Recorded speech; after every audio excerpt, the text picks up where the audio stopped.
तो hello everyone, आप सभी का स्वागत है हमारे इस चैनल फिजिक्स एडवेंचर में। आज हम लोग डिस्कस करने वाले हैं electric field intensity due to an electric dipole. ठीक है, मतलब वैद्युत द्विध्रुव के कारण वैद्युत क्षेत्र की तीव्रता। ठीक है, अब देखो आज के लेक्चर में अच्छे तरीके से हम क्लियर करेंगे कि एक इलेक्ट्रिकल डाइपोल के कारण जो इलेक्ट्रिक फील्ड इंटेंसिटी होता है ये कैसे हम लोग निकालते हैं। ठीक है, वो हर एक पॉइंट जो इस कॉन्सेप्ट को क्लियर करता हो वो आज आपको इस लेक्चर के दौरान इस बोर्ड पे आपको देखने को मिल जाएगा। ज़रूरत क्या है, आप वीडियो को लास्ट तक देखिए, आपको खुद समझ में आ जाएगा कि मैं क्या बोल रहा था और कितना कंटेंट बोर्ड पे प्रोवाइड करवाया और क्या मेरे बातों में सच्चाई थी। ठीक है, चलिए एक एक करके देखते हैं कि आखिरकार हम इलेक्ट्रिक फील्ड इंटेंसिटी एक इलेक्ट्रिक डाइपोल के कारण कैसे निकालते हैं। उससे पहले बात कर लूँ इस चैनल के विज़न के बारे में। तो जो भी हिंदी मीडियम के स्टूडेंट हैं और पढ़ना चाहते हैं फिजिक्स, तो इस चैनल से जुड़ सकते हैं। उनको बेस्ट से बेस्ट कंटेंट मैं प्रोवाइड करवाने का पूरा कोशिश करूँगा। ठीक है, चलिए स्टार्ट करते हैं। अब देखो इलेक्ट्रिक फील्ड इंटेंसिटी जो होता है डाइपोल के कारण हम तीन सिचुएशन में निकालते हैं। पहला सिचुएशन होता है ऑन एक्सियल पोजीशन, दूसरा होता है ऑन इक्वेटोरियल पोजीशन और लास्ट जो पोजीशन होता है थर्ड वो होता है एनी जनरल पोजीशन। ठीक है, या आप इसको एनी जनरल पॉइंट भी बोल सकते हो। देखिए कब एक्सियल पोजीशन पे बनता है इलेक्ट्रिक फील्ड इंटेंसिटी, कब इक्वेटोरियल पे बनता है और कब जनरल पॉइंट पे बनता है। देखो यहाँ पर दो अपोजिट और सेम मैग्नीट्यूड के चार्जेस हैं, तो बोल सकते हैं कि ये सिस्टम क्या कहलाएगा, इलेक्ट्रिक डाइपोल कहलाएगा।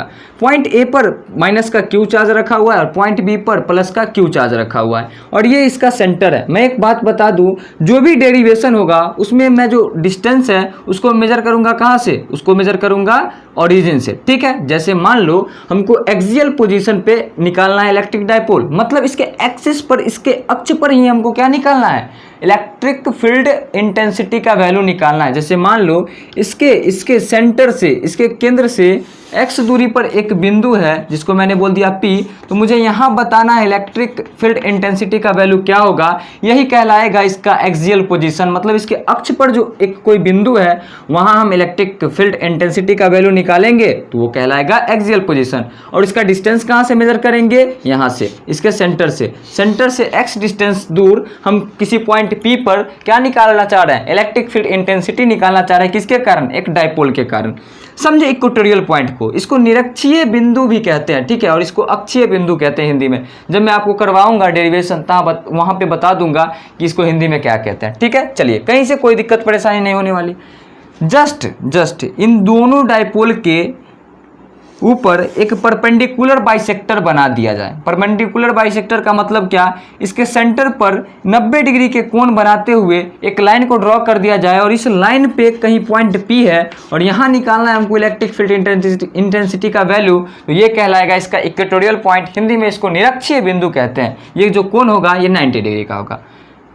सेंटर से मान लो x दूरी पर कोई पॉइंट है P, यहाँ निकालना हमको इलेक्ट्रिक फील्ड इंटेंसिटी का वैल्यू, तो ये क्या कहला गया, इक्वेटोरियल पॉइंट कहला गया।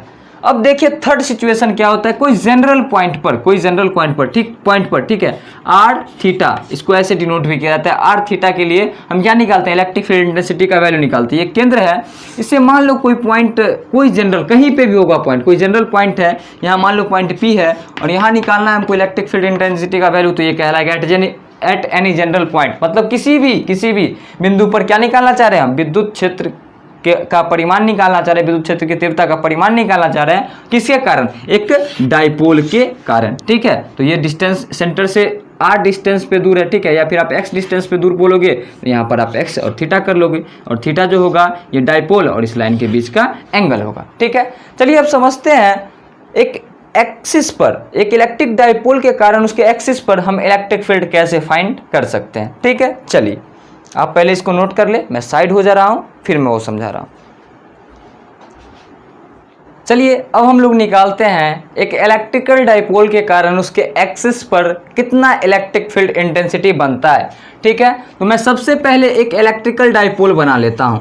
यहाँ मान ले कोई पॉइंट A है जहाँ पे माइनस का क्यू चार्ज रखा हुआ है और इससे कुछ दूरी पे एक और पॉइंट B है जहाँ पर प्लस का क्यू चार्ज रखा हुआ है और ये जो O है, O ये हमारा केंद्र है डायपोल का, किसका, डायपोल का क्या है, केंद्र है। तो ये हो जाएगा ए और ये भी हो जाएगा ए, क्यों, क्योंकि पूरा डिस्टेंस 2a होता है।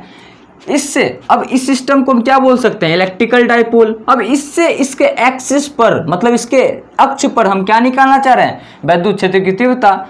तो इसके सेंटर से, इसके केंद्र से x डिस्टेंस दूर कोई पॉइंट P है जहां हम निकालना चाह रहे हैं इलेक्ट्रिक फील्ड इंटेंसिटी क्या होगा। ठीक है, ये जो डिस्टेंस है ये है x, ठीक है, ये जो डिस्टेंस है क्या है, x है। x किसके बीच का डिस्टेंस है, द्विध्रुव के केंद्र और जिस पॉइंट पर हम इलेक्ट्रिक फील्ड इंटेंसिटी निकालना चाह रहे हैं उसके बीच का क्या है, दूरी है। ठीक, इतना समझ में आया। अब देखो, एक इलेक्ट्रिकल डायपोल के कारण अगर हम P पर निकालना चाहेंगे इलेक्ट्रिक फील्ड इंटेंसिटी, तो पहले प्लस Q आवेश के कारण निकालना होगा विद्युत क्षेत्र कितना बन रहा है, और उसके बाद माइनस Q आवेश के कारण विद्युत क्षेत्र की तीव्रता कितना बन रहा है, और उसके बाद हम क्या कर देंगे, उसको वेक्टर के तरीके से ऐड कर देंगे, नेट इलेक्ट्रिक फील्ड मिल जाएगा। चलिए, अगर बात करें ए के कारण, बी के कारण, ठीक है, बात करें किसके कारण, बी के कारण प्लस Q वाले आवेश के कारण, तो हमारा इलेक्ट्रिक फील्ड इंटेंसिटी कुछ इस तरीके से होगा। इसको हम क्या बोल सकते हैं, बी। क्यों, क्योंकि यहाँ पर अगर कोई पॉजिटिव टेस्ट चार्ज रखेंगे तो इसके बीच कौन सा फोर्स काम करेगा, रिपल्सन का फोर्स काम करेगा, और फोर्स जिस डायरेक्शन में काम करेगा यूनिट पॉजिटिव टेस्ट चार्ज पर, हमारा इलेक्ट्रिक फील्ड इंटेंसिटी का डायरेक्शन वही होगा। मैंने आपको इलेक्ट्रिक फील्ड इंटेंसिटी पढ़ाया है जब, तब आपको बताया है। माइनस वाले आवेश के कारण मैं निकालना चाहूँगा इलेक्ट्रिक फील्ड इंटेंसिटी, तो कुछ इस तरीके से होगा। क्यों होगा सर, इसको मैं बोल दूं क्या, EA। क्यों होगा, यहाँ पर अगर रखोगे यूनिट पॉजिटिव टेस्ट चार्ज तो वो अट्रैक्शन के, उस पर अट्रैक्शन का फोर्स लगेगा, और यूनिट पॉजिटिव टेस्ट चार्ज पर जो फोर्स लगता है, जिस डायरेक्शन में फोर्स लगता है उसी डायरेक्शन में इलेक्ट्रिक फील्ड इंटेंसिटी होता है। क्लियर। चलिए, अब देखो अगर हमको नेट इलेक्ट्रिक फील्ड निकालना है, नेट क्या निकालना है हमको, अगर ई नेट निकालना है, मतलब नेट इलेक्ट्रिक फील्ड निकालना है, तो हमको क्या करना होगा, सिंपली इनको क्या कर देना होगा, सब्सट्रैक्ट कर देना होगा, घटा देना होगा। क्योंकि देखो दोनों का डायरेक्शन क्या है, अपोजिट है, दोनों का डायरेक्शन जो है वो क्या है, अपोजिट है। अगर अपोजिट है तो क्या कर देंगे, सिंपली इसको हम घटा देंगे, हमारा ई नेट मिल जाएगा। अब देखो हम यहाँ पर कर सकते हैं क्या, EB माइनस EA। ऐसा आपने क्यों किया सर, तो बड़े वाले में से छोटे वाले को मैंने घटा लिया। कैसे पता चला कि EB बड़ा होगा और EA जो है छोटा होगा, तो देखो यहाँ क्या बोल रहा हूँ मैं, B और P, ठीक है, B पर जो आवेश रखा हुआ है उसके कारण P पर इलेक्ट्रिक फील्ड निकालना चाह रहा हूँ, तो डिस्टेंस कुछ कम है, और आपको पता है इलेक्ट्रिक फील्ड इंटेंसिटी का क्या फॉर्मूला होता है, KQ/R²। मतलब कम डिस्टेंस पर है तो इलेक्ट्रिक फील्ड क्या होगा, ज़्यादा होगा, और यहाँ दूर है, डिस्टेंस ज़्यादा है तो वो कम होगा। तो EB माइनस EA मैंने कर लिया। ठीक है, चलिए अब इंडिविजुअली मैं निकालना चाह रहा हूँ EA का वैल्यू क्या होगा और EB का वैल्यू क्या होगा। तो पहले मैं निकाल रहा हूँ EA का वैल्यू क्या होगा, किसका, EA का वैल्यू क्या होगा। तो इलेक्ट्रिक फील्ड का फॉर्मूला क्या, KQ/R²। तो मैं सिंपली यहाँ लिख देता हूँ K, ये रहा Q, अब R², डिस्टेंस निकालना है, तो Q माइनस वाले Q आवेश और बिंदु P के बीच का जो दूरी होगा उसका स्क्वायर करना होगा। तो देखो सेंटर से P के बीच का डिस्टेंस क्या है, x है, और सेंटर से माइनस Q आवेश जो है इसके बीच की दूरी a है। तो अगर हम यहाँ से लेकर के यहाँ तक का डिस्टेंस निकालना चाहेंगे तो x + a कर देंगे, क्या कर देंगे, क्लियर। तो ये मैंने यहाँ पर क्या कर दिया, x + a, और इसका करना होगा होल स्क्वायर। क्या करना होगा, इसका होल स्क्वायर करना होगा। उसी तरीके से अगर हम EB निकालना चाहेंगे तो कैसे निकाल सकते हैं, KQ/R²। कैसा भाई, तो देखो B और P के बीच का डिस्टेंस निकालना होगा, लेकिन B और P के बीच का डिस्टेंस हमको पता नहीं है, तो क्या करेंगे, यहाँ पर थोड़ा सा दिमाग लगाते हैं। देखो सेंटर और पॉइंट P के बीच का डिस्टेंस x है, और सेंटर और पॉइंट B के बीच का डिस्टेंस a है। तो हम क्या करेंगे, इस पूरे में से इतना डिस्टेंस घटा लेंगे तो क्या हमको इतना मिल जाएगा। ठीक, पूरा पता है x है और इतना पता है a है, तो x माइनस a कर लेंगे तो ये डिस्टेंस मिल जाएगा सर। तो मैं यहाँ क्या कर लेता हूँ, x माइनस का a और उसका होल स्क्वायर। आगे बढ़ाना है तो कुछ नहीं करना है, बस ई नेट क्या निकालना है, तुम क्या करेंगे, इसमें पुट कर देंगे EB और EA का वैल्यू। EB क्या है सर, EB है हमारे पास KQ/x माइनस a का होल स्क्वायर, और माइनस करेंगे EA, तो EA क्या है, KQ/x माइनस का x प्लस का a²। क्लियर। इतना क्लियर। चलिए अब आगे बढ़ाते हैं। मैं यहाँ से क्या कर लेता हूँ, के क्यू कॉमन ले लेता हूँ, तो ई एन लिखता हूँ मैं, ई एन, और के क्यू कॉमन ले लिया, ये हो जाएगा 1/x माइनस ए का होल स्क्वायर, ठीक है, इसको मिटा लेता हूँ, माइनस 1/x प्लस ए का whole square, x plus a का होल स्क्वायर, ठीक है, और इस पूरे को एक बड़ी ब्रैकेट में मैंने कर दिया।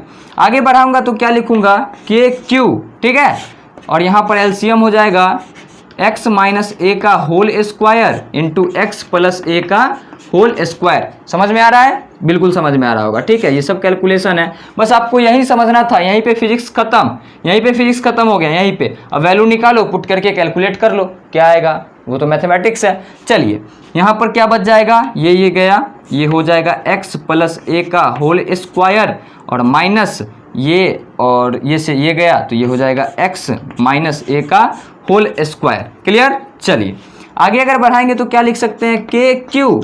अब क्या करो, यहाँ a प्लस बी के होल स्क्वायर का फॉर्मूला लगाओ, ये हो जाएगा एक्स स्क्वायर प्लस में ए स्क्वायर प्लस में 2xa, क्या 2xa, और यहाँ पर लगाओगे तो क्या करोगे, माइनस, और यहाँ लगा दो एक्स स्क्वायर प्लस का ए स्क्वायर और माइनस का 2ax, क्यों, क्योंकि ये यहाँ पर माइनस है तो 2ax हो जाएगा, a माइनस बी के होल स्क्वायर में माइनस 2a भी होता है ना, इसलिए, ठीक है। चलिए और अपॉन में क्या करना होगा हमको, देखो a minus b into a plus b, a minus b into a plus b को क्या लिख सकते हैं, ए स्क्वायर माइनस का बी स्क्वायर, यहाँ लिख सकते हैं हम x का होल स्क्वायर और माइनस a का होल स्क्वायर और अपॉन में इसका पूरा स्क्वायर, ठीक है, एक्स स्क्वायर माइनस में ए स्क्वायर और इसका होल स्क्वायर, ठीक है। चलिए ब्रैकेट को कर दिया बंद। अब देखो यहाँ पर इस माइनस से इसमें मल्टीप्लाई करेंगे तो साइन बदल जाएगा, ठीक है, साइन क्या होगा, बदल जाएगा, माइनस वाला प्लस हो जाएगा और प्लस वाला माइनस, तो मैं क्या करता हूँ, सिंपली इससे मल्टीप्लाई कर देता हूँ, ठीक है, क्या कर देता हूँ, सिंपली इसको ब्रैकेट को हटा करके माइनस से मल्टीप्लाई कर दिया, तो ये माइनस हो जाएगा, ठीक है, और ये भी क्या हो जाएगा, माइनस हो जाएगा, और जो माइनस था वो प्लस, तो देखो एक्स स्क्वायर से एक्स स्क्वायर कट गया, ए स्क्वायर से ए स्क्वायर कट गया, अब ये हो जाएगा हमारे पास ऐड, ठीक है। अगर आगे बढ़ाएंगे तो क्या लिख सकते हैं, के क्यू, देखो 2ax प्लस 2ax क्या हो जाएगा, 4ax, क्या हो जाएगा, 4ax हो जाएगा, और अपॉन में x का होल स्क्वायर माइनस a का होल स्क्वायर, ठीक है, और इस पूरे का स्क्वायर, ठीक। चलिए इतना क्लियर है, क्लियर है इतना। क्या मैं यहाँ पे बता दूँ, क्या मैं यहाँ पे बता दूँ, शायद से दिखाई नहीं देगा, आप नोट कर ले, मैं इसको रफ कर देता हूँ, ठीक है, इसको मिटा देता हूँ, फिर यहाँ पे समझाता हूँ, ठीक है, नोट कर ले, नोट करें,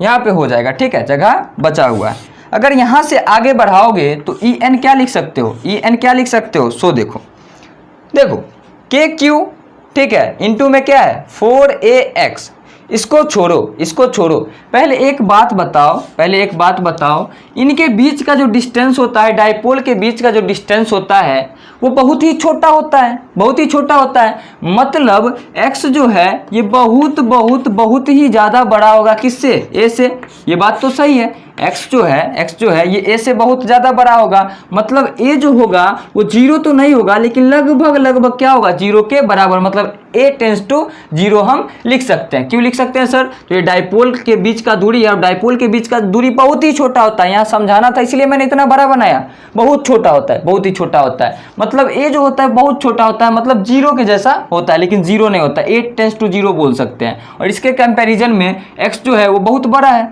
तो x के जगह पर a का कोई वैल्यू है नहीं है, तो इसको हम कर देंगे निगलेक्ट, क्या कर देंगे, इसको निगलेक्ट कर देंगे, इसको छोड़ देंगे, ठीक है। तो यहाँ पर a के जगह पर क्या कर देंगे, मान लो कि 0 नहीं है लेकिन 0 के जितना ही है x के कंपैरिजन में, तो ये 0 के बराबर ही हो जाएगा, ठीक है। फिर बोल रहा हूँ 0 नहीं है, 0 के बराबर है, a टेंस टू 0 मतलब क्या, 0 के लगभग बराबर होगा लेकिन 0 नहीं होगा, तो यहाँ से a को कर देता हूँ गायब, क्योंकि बहुत ही छोटा डिस्टेंस है, और वैसे भी a के जगह पर 0 पुट करोगे तो यहाँ सिंपली x बच जाएगा, तो ये हो जाएगा k q इंटू 4ax, ठीक है, और अपॉन में क्या लिख सकते हो सर, लिख सकते हो x का पावर 4, क्यों, क्योंकि a के जगह पर 0 अगर पुट करोगे तो ये हो जाएगा 0, x का पावर 2 इंटू x का पावर 2 और उसका पावर 2, ये क्या हो जाएगा x का पावर 4। अब देखो यहाँ से एक x से एक x कट जाएगा तो यहाँ क्या बच जाएगा, 3 बच जाएगा। आगे बढ़ाओगे तो क्या कर सकते हो, वो देखो en। यहाँ पे मैं थोड़ा सा चालाकी करता हूँ, इस 2 को क्या करता हूँ 2 × 2 लिख देता हूँ, क्या 2 × 2, ठीक है। तो यहाँ क्या लिख सकते हैं हम k 2 q a, ये तो x कट ही गया है, ठीक है, x तो कट गया इस x से, ठीक है। अब देखो और बच गया क्या 2/x³। अब देखो बात वही है, जो है ये है वही ये है। मैंने क्या कर दिया, बस 4 को 2 × 2 लिख दिया, एक 2 को q के साथ कर दिया, एक 2 को सिंपली उधर कर दिया। क्यों कर दिया वो देखो। अब इतने को क्या हम p बोल सकते हैं, इतने को क्या हम p बोल सकते हैं, क्यों, क्योंकि आपको पढ़ाया गया है कि p जो होता है ये होता है 2qa, क्या होता है 2qa। तो 2qa के जगह पर मैं p रख सकता हूँ। p क्या है सर, ये इलेक्ट्रिक डाइपोल मोमेंट है। क्या है, इलेक्ट्रिक डाइपोल मोमेंट है, वैद्युत द्विध्रुव आघूर्ण होता है, ठीक है। तो मैं क्या करता हूँ 2qa के जगह पर p रखता हूँ। तो ई नेट जो आया जाएगा हमारा फाइनल आंसर वो आ जाएगा k p, ठीक है। और ये जो 2 है उसको मैं पहले लिख देता हूँ अपॉन में x³। और यही होता है electric field intensity due to an electric dipole on axial position, ठीक है। वैद्युत द्विध्रुव के कारण विद्युत क्षेत्र की तीव्रता उसके अक्षीय स्थिति पर, यही होता है, ठीक है। इस फॉर्मूले को आप गौर से देखें, एक बार पूरे को देख ले, पूरे को नोट करें। मैं देख लेता हूँ हर एक चीज़ विजिबल है या फिर नहीं है। हाँ, थोड़ा सा यहाँ पर दिक्कत हो रहा है तो मैं बता देता हूँ। ये en है k³ × 4ax अपॉन में x का पावर 4 था। इस x से एक x को मैंने काट दिया तो यहाँ सिंपली 3 बच गया। और यहाँ मैंने लिखा है x much greater than a और a टेंड्स टू 0। बाकी क्या है आपको समझाया गया है, नोट कर ले, उसके बाद मैं कुछ और समझाता हूँ। इसमें कर लिया, नोट कर लिया। चलिए मैं यहाँ पर मिटा देता हूँ इसे। अब देखो आपने क्या देखा, ई जो होता है एक्सिस पर एक डाइपोल के कारण वो क्या होता है, वो होता है सर 2kp अपॉन में r का क्यूब, क्या r का क्यूब। इलेक्ट्रिक फील्ड इंटेंसिटी का फॉर्मूला क्या है, इलेक्ट्रिक फील्ड इंटेंसिटी का फॉर्मूला होता है k³ अपॉन में r का स्क्वायर। तो यहाँ क्या देखते हो, इलेक्ट्रिक फील्ड इंटेंसिटी जो है इन्वर्सली प्रोपोर्शनल है r² के। और इलेक्ट्रिक डाइपोल की जब बात होती है, इलेक्ट्रिक डाइपोल की जब बात होती है तो ये हमारा इलेक्ट्रिक फील्ड इंटेंसिटी जो होता है ये इन्वर्सली प्रोपोर्शनल होता है x³ के, ठीक है। यहाँ पर नोटेशन अलग है, बाकी r भी डिस्टेंस है और x भी डिस्टेंस है। अगर मैं बोल देता सेंटर से p के बीच का डिस्टेंस r है तो यहाँ r³ लिखते। मतलब कुल मिला के कहानी का मतलब क्या है वो समझो। इलेक्ट्रिक फील्ड इंटेंसिटी जो होता है पॉइंट चार्ज के कारण वो दूरी के वर्ग के व्युत्क्रमानुपाती होता है और इसमें घन के व्युत्क्रमानुपाती होता है। दूरी के घन के व्युत्क्रमानुपाती मतलब डिस्टेंस के क्यूब के क्या होता है, इन्वर्सली प्रोपोर्शनल होता है। क्लियर। अब बोलोगे सर आपने सभी चीज को क्लियर कर दिया, लेकिन मेरा एक डाउट तो रह गया सर।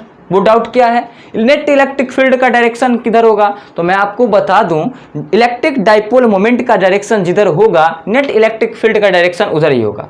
कैसे सर, समझिए। यहां पर बताओ इलेक्ट्रिक डाइपोल मोमेंट का डायरेक्शन कैसे होगा, तो निगेटिव टू पॉजिटिव। मतलब इलेक्ट्रिक डाइपोल मोमेंट जो होगा उसका डायरेक्शन कुछ इस तरीके से होगा, ठीक है। इलेक्ट्रिक डाइपोल मोमेंट को पी से डिनोट करते हैं। तो मैं बोल रहा हूं नेट इलेक्ट्रिक फील्ड जो होगा, नेट इलेक्ट्रिक फील्ड मतलब En जो होगा उसका भी डायरेक्शन उधर ही होगा। अगर डाइपोल मोमेंट का डायरेक्शन इधर तो नेट इलेक्ट्रिक फील्ड का डायरेक्शन इधर। क्यों, क्योंकि देखो EB जो है ये बड़ा है, EB जो है वो क्या है, बड़ा है, और EA जो है वो छोटा है। क्यों, क्योंकि पॉइंट P से कम डिस्टेंस पर रखा हुआ है प्लस का Q, तो इसके कारण जो इलेक्ट्रिक फील्ड बनेगा ऑब्वियस सी बात है पॉइंट A पर जो आवेश रखा हुआ है उससे बड़ा बनेगा। मान लो ये जो इलेक्ट्रिक फील्ड है ये 4 न्यूटन पर कूलम्ब का है। कितना, 4 न्यूटन पर कूलम्ब का है। और ये जो इलेक्ट्रिक फील्ड है ये 2 न्यूटन पर कूलम्ब का है। और दोनों का डायरेक्शन अगर अपोजिट है तो नेट इलेक्ट्रिक फील्ड कैसे निकालेंगे, En निकालेंगे हम 4 माइनस का 2 कर देंगे। क्यों, क्योंकि हमको करना होगा EB माइनस EA। क्यों, क्योंकि डायरेक्शन अपोजिट है। डायरेक्शन क्या, अपोजिट है। तो नेट इलेक्ट्रिक फील्ड कितना आ गया, 2 आ गया। लेकिन देखो बड़े वाले में से छोटे वाले को घटाया तो ये तो खत्म, कुछ बचा हुआ इलेक्ट्रिक फील्ड इंटेंसिटी रह गया। तो किसमें से, तो ये 4 न्यूटन पर कूलम्ब में से। और 4 न्यूटन कूलम्ब मैंने किसको एज्यूम किया, EB को। तो नेट इलेक्ट्रिक फील्ड का डायरेक्शन किधर आ रहा, इधर आ गया। तो सिंपली आप याद रखिए, बाकी सब कुछ नहीं करने का जरूरत है, बस इतना याद रखिए डाइपोल मोमेंट का जिधर डायरेक्शन होता है उधर ही हमारा नेट इलेक्ट्रिक फील्ड का डायरेक्शन होता है। आई होप ये आपको समझ में आ गया होगा। बहुत ही मेहनत से मैंने इसको समझाने का प्रयास किया है। अगर समझ में आ गया होगा तो कमेंट बॉक्स में अपना प्यार बरसा सकते हैं, वहाँ पे आप लिख सकते हैं हाँ सर समझ में आ गया। बाकी लेक्चर आते रहेगा, अपना पढ़ाई करते रहे, अपना ध्यान रखें। लॉकडाउन चल रहा है, इस कोविड-19 की वजह से सभी परेशान हैं, घर में रहे, सुरक्षित रहे, अपने परिवार को सुरक्षित रखें। आप अगर बाहर जाएंगे तो हो सकता है कि आपकी वजह से आपके परिवार को भी दिक्कत झेलना पड़ सकता है, तो इसलिए घर में रहे, पढ़ाई करते रहे, मस्ती करते रहे। All the very best, bye.